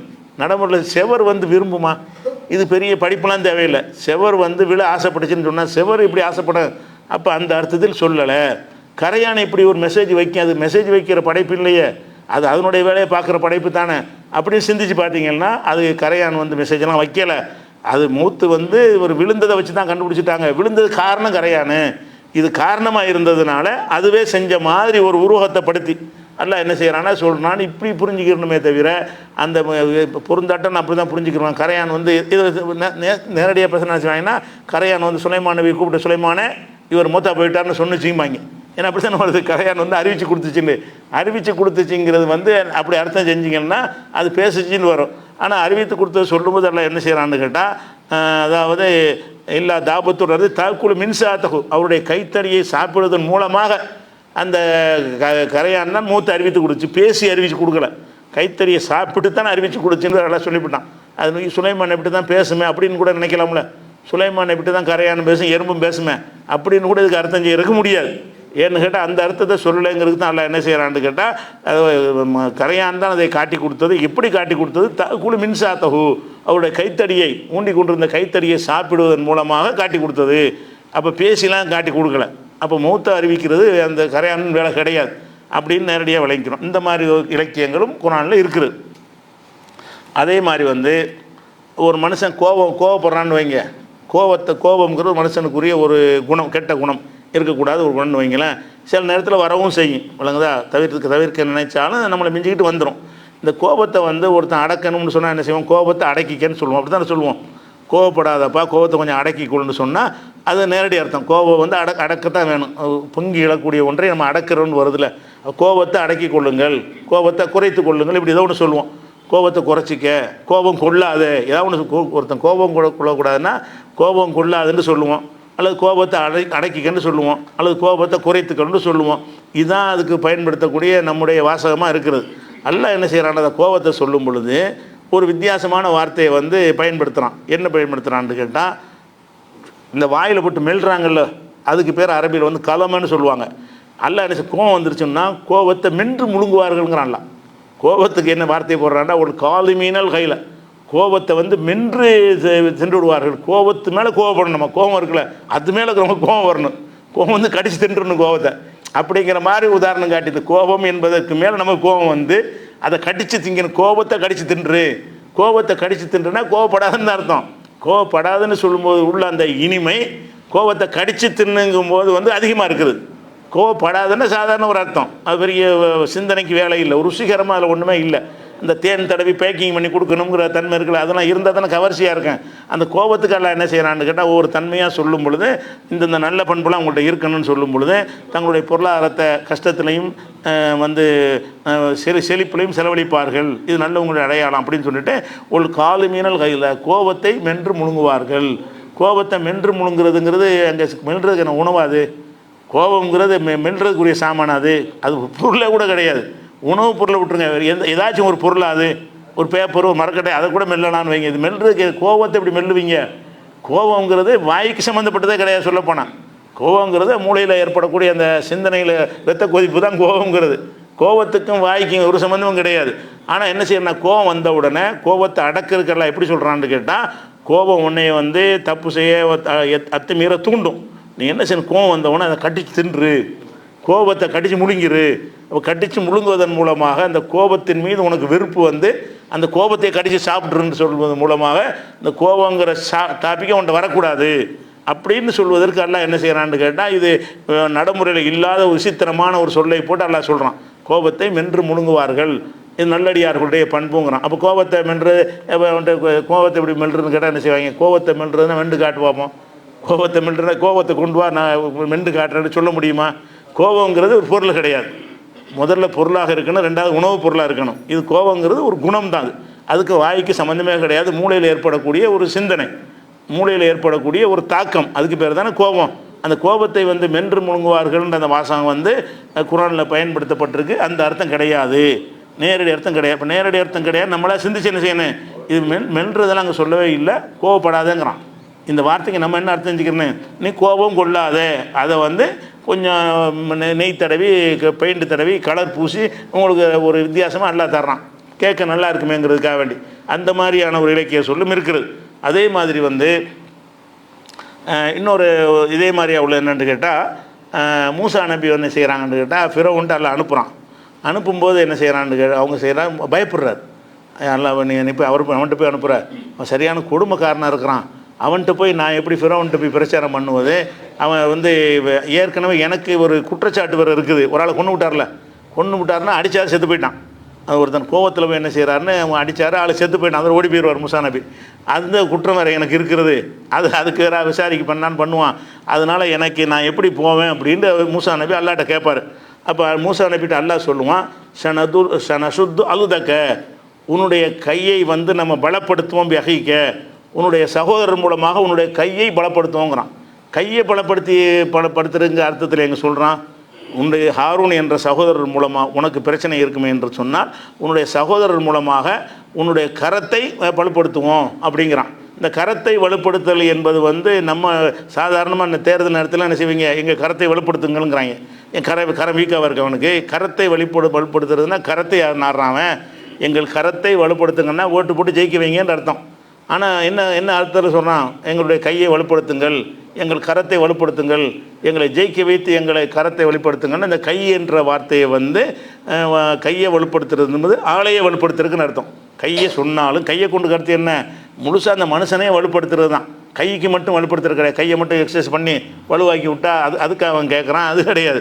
கையை வலுப்படுத்துறதுன்னா ஆளையை வலுப்படுத்துறது. ஆனால் அல்லாஹ் என்ன செய்கிறான்? உன்னுடைய கையை அவர் மூலம் வலுப்படுத்துவோங்கிறான். கை இங்கே பேச்சே கிடையாது. இன்னும் சொல்ல போனால் இவர் வலுப்படுத்தினதை வந்து பேசுகிறத வச்சு தான். மூசா நபிக்கு பேச்சு வராது, அவன் திக்கி திக்கி பேசுவார். அவர் ஹாரூன் வந்து அழகாக பேசுவார், அவரை கொண்டு அல்ல வலுப்படுத்தினான். அப்போ அவரை விட அழகாக பேசுவதன் மூலமாகத்தான் அல்ல வலுப்படுத்தினான். ஆனால் அல்ல வார்த்தை என்ன போடுறான், அவனுடைய கையை வந்து அவர் மூலம் வலுப்படுத்த வேண்டாம், உன்னை வலுப்படுத்துவேன், கையை வலுப்படுத்துவேன் என்கிற வார்த்தையை நம்ம சொல்லுகிறோம். அதுக்கு கைங்கிற அர்த்தம் கிடையாது. கைங்கிற சொன்னாலே ஆளையே குறிக்கும். உன்னையே வலுப்படுத்துகிறேன், உனக்கு பலமாக ஆக்குறேன்னு அர்த்தம். இப்படிங்கிற ஒரு கருத்துலையும் என்ன செய்யுது, ஒரு இலக்கியமாக பயன்படுத்தும். இது வந்து எல்லா பாஷையிலையும் இருக்குது. கையை வலுப்படுத்துறது, கையை சொல்லுவாங்க, மொத்த ஆளையுமே என்ன செய்வாங்க, வந்து ஒரு கை போன மாதிரி இருக்குமாங்க. ஒரு ஆள் இறந்துட்டாருன்னா ஒரு கை போன மாதிரி இருக்குமாங்க. எந்த நல்லதான்ற கை தான் இருக்க, கை மாதிரி அவர் நினைக்கிறது. ஒரு ஆள் நமக்கு சப்போர்ட்டாக இருந்தார்னு சொன்னால் அதுக்கு கை மாதிரி நம்ம நினைக்கிறோம். அந்த மாதிரி ஒரு அர்த்தத்தில் எல்லாம் என்ன செய்கிறான்னு கேட்டால், உன் சகோதரன் மூலமாக உன் கரத்தை வலுப்படுத்துவோங்கிறான். அதுக்கு கரத்தை வலுப்படுத்துகிற அர்த்தம் கிடையாது, ஒன்றை வலுப்படுத்துவோம். மொத்தமாக உனக்கு எல்லா வகையிலும் அவர் சப்போர்ட்டாக இருப்பார். எல்லா வகையிலும் சப்போர்ட்டாக இருப்பது சொல்கிறதுக்கு வந்து கையை வலுப்படுத்துவது என்று சொல்கிற வழக்கம் எல்லா பாஷையும், தமிழ் உள்பட எல்லா பாஷையிலும் இருக்குது. இப்படியான இலக்கிய சொற்களும் இருக்கிறது. இது போன்ற இன்னும் சில விஷயங்களை நம்ம என்ன செய்வோம், அடுத்தடுத்த நாளில் பார்த்துக்கலாம். அதுக்கிட்ட ஒரு சின்ன ஒரு செய்தி ஒன்று என்னென்னா, இந்த ஈரான் சம்பந்தமான ஒரு செய்தி சொல்ல வேண்டி இருக்கிறது. சின்ன அறிவிப்பு தான். அதான் இப்போ வந்து அவர் காமினி வந்து என்ன செஞ்சார், கொல்லப்பட்ட உடனே இதில் வந்து சில பேர் என்ன செய்கிறாங்கன்னா, சில பேர்னா யாருன்னு கேட்டால், அந்த சவுதியில் சம்பளம் வாங்கிட்டு வேலை செய்கிறாங்கல்ல, இந்த குரூப்பு சவுதிக்கு அடிமை, மாதம் 1 லட்ச ரூபா சம்பளம் வந்துடுது அவங்களுக்கு. இங்கே உட்காந்து மத்தனி குதனின்னு வச்சுட்டு என்ன செய்கிறாங்க, பயன் பண்ணுறாங்க, எல்லாம் காசுக்கு பண்ணுறான். இவன் என்ன செய்கிறான், அவங்களுடைய பதிவெல்லாம் போய் பார்த்தீங்கன்னா, தொலைந்தான் சைத்தான், அதாவது அமெரிக்கா நல்லவனா, இவர் சைத்தானா. அவர் ஷியா கொள்கையில் இருக்கா, ஷியா கொள்கையை ஆதரிக்கிறோம், அவர் வந்து நியாயத்தின் பக்கம் நிற்கிறாரு. இவங்க இப்படி பேசக்கூடிய இந்த சவுதி சொல்லிட்டான்ல, நான் அமெரிக்கா பக்கம் நிற்பன்ட்டான். சவுதி வந்து அமெரிக்கா பக்கம் நிற்பேன்னு சொன்ன உடனே இவங்கெல்லாம் என்ன செய்கிறாங்கன்னு கேட்டால், தொலைந்தான் சைத்தான் கதை இதோடு முடிந்தது அப்படின்னு சொல்லி இவங்க மட்டும்தான். யார், இந்த மதனி சவுதியில் சம்பளம் வாங்கிட்டு வேலை செய்கிற அந்த குரூப்பு, அவங்களோட சப்போர்ட்டாக இருக்கிறவங்க மட்டும்தான் பதிவுகளில் நிறைய போட்டிருக்காங்க. எனக்கு அனுப்பியிருக்காங்க ஒரு 25 பேருக்கு மேலே. அந்த ஸ்க்ரீன்ஷாட் வந்திருக்கு. பார்த்தா எல்லாம் யாருன்னு பார்த்தா அந்த குரூப்பில் உள்ளவங்க, அந்த சலபின்னு சொல்லக்கூடிய குரூப்பில் உள்ளவங்க. இந்த ஆளுக்கு இவங்களுக்கு என்ன மாதிரி புத்தி போகுதுன்னு வாங்க. இவன் அவர் ஷியாவும் ஒரு சன்னியான். அப்போ சன்னிக்காகத்தான் நான் வந்து இப்போ பாலஸ்தீனில் அடி வாங்கினாலும் யார், பாலஸ்தீனில் வாங்க ஹமாஸ்லாம் யாருன்னா ஷியாவா, நீ தானே உதவி செஞ்சுருக்கனே. அப்போ சவுதி உதவி செய்யலையே, ஷியா தானே உதவி செஞ்சுருக்கிறான். அப்போ அவன் சன்னிங்கிறே, நீங்கள் சன்னிக்காக தான் நீங்கள் குரல் சுன்னத் ஜமாத்துக்கு தான் குரல் கொடுப்பீங்கன்னு சொன்னால், அவன் சுன்னத் ஜமாத்து காரணத்தை அடித்தாங்க, குண்டு போட்டு 80,000 பேரை காலி பண்ணானே. அப்போல்லாம் என்ன எங்கே போனாங்க, இவங்க ரகசியமாக உணவு அனுப்புனாங்க, எல்லா உதவியும் செஞ்சாங்க.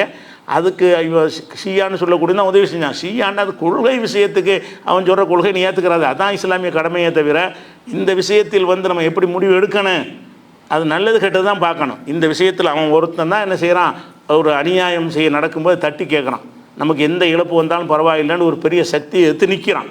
பல வகையிலையும் உதவிகளை செய்கிறான். அவனே கஷ்டப்படக்கூடிய, பொருளாதாரத்தில் கஷ்டப்படக்கூடிய நேரத்தில் பல வகையான உதவிகள் அந்த ஹமாஸ் அமைப்புக்கு இன்றைக்கி வந்து அவங்க தலை நிமிர்ந்து நிற்கிறது காரணமே சைடு சப்போர்ட்டாக இவன் இருந்தது தான்.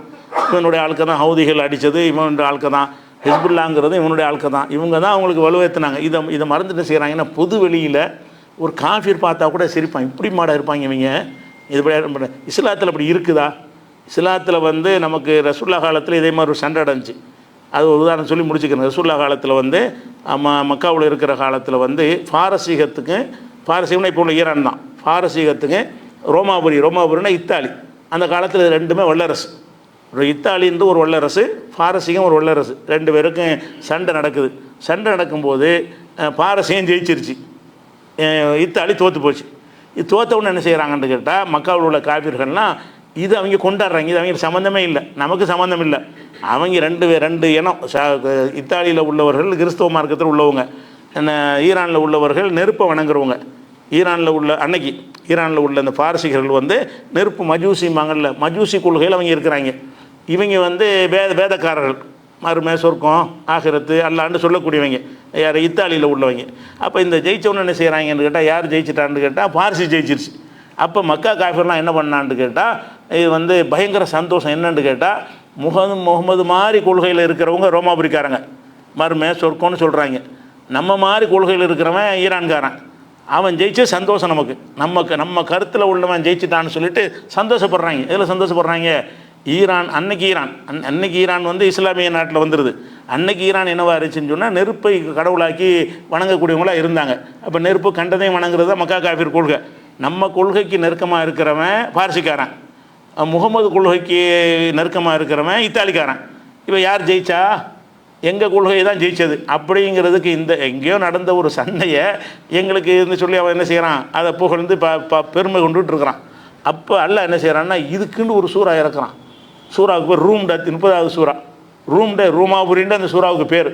அலிஃப் லாம் மீம் குலிபத்து ரூம். அல்லாஹ் என்ன செய்கிறான்னு கேட்டால் முஸ்லீம்களுக்கு தான் பெரிய கவலை. அதை கேட்டவனே, ஆமாம் நம்மளை மாதிரி சொர்க்கம் நரகங்கிறான், அவன் தோற்று போயிட்டான், அவன் ஜெயிச்சிட்டாங்கன்னு மனசில் ரொம்ப ஒரு சஞ்சலப்படுறாங்க. அப்போ அல்லாஹ் என்ன செய்கிறான்னு கேட்டால் இப்போது வந்து ரோமாபுரி வந்து தோற்று விட்டது. ஒலிபத்தி ரூம் ரோமாபுரி இன்றைக்கி தோற்று விட்டது.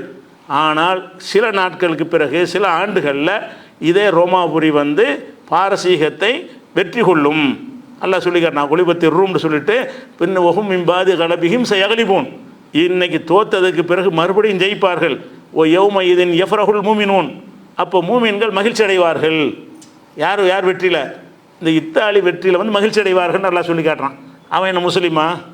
நமக்கு நெருக்கம்னு பார்க்கணும். அவன் ஷியாவாக இருந்தாலும் அமெரிக்கா உனக்கு நெருக்கமா, ஷியா நெருக்கமா?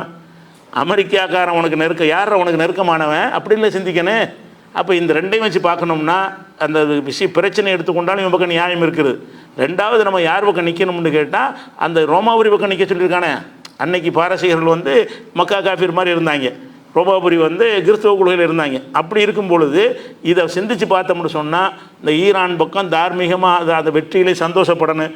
அவங்க தான் அன்றைக்கி ஒரு முஸ்லீம்டா மானத்தோடு வாழ்கிறாங்க, பயப்பட மாட்டேங்கிறாங்கன்னு ஒரு பேர் அவங்கள கொண்டு தான் அன்றைக்கி உலகத்தில் வந்துச்சு.